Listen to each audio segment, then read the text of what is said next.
بسم الله الرحمن الرحيم. اللهم صل وسلم وبارك على سيدنا محمد وعلى آله وصحبه أجمعين، صلاة وتسليما إلى يوم الدين.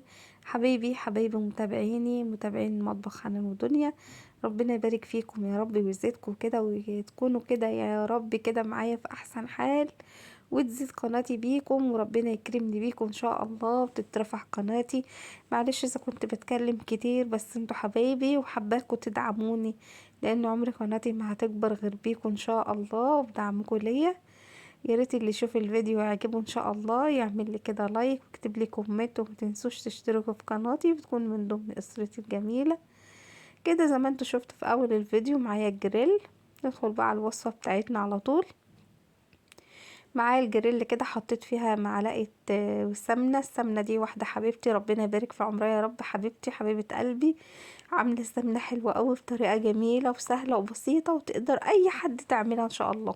ان شاء الله هنزلها لكم على القناه. ادتني برطمان كده وقالت لي اجربها واشوفها ايه، فانا جربتها بصراحه ربنا جميله جدا وريحتها حلوه جدا. تمام، حابه اقول لكم عليها ان شاء الله.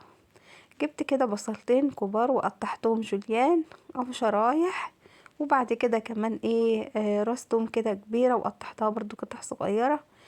المهم ان انا عايزه ادبل البصل والثوم علشان الكبده بتاعتي. انتوا عارفين الكبده مبتاخدش سوا كتير، لان انت لو زودتيها على النار فضلت تعمليها على النار وتزودي الوقت بتاعها بتنشف وتسود ومبتبقاش حلو. دي كبده مجمده. فالكبده المجمده يعني مش زي الكبده بقى البلدي وكده، فهي يعني لو طولتي عليها يعني بتبقى ناشفه. تمام.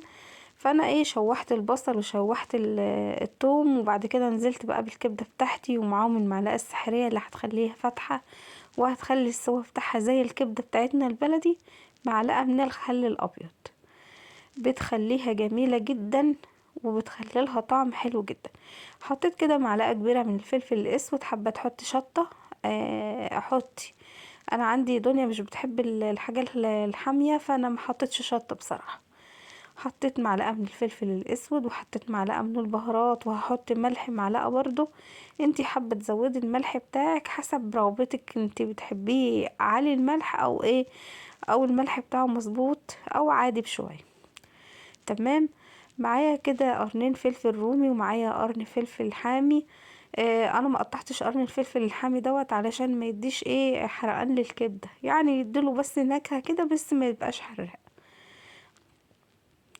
شوحت كده بقى الفلفل مع الكبده.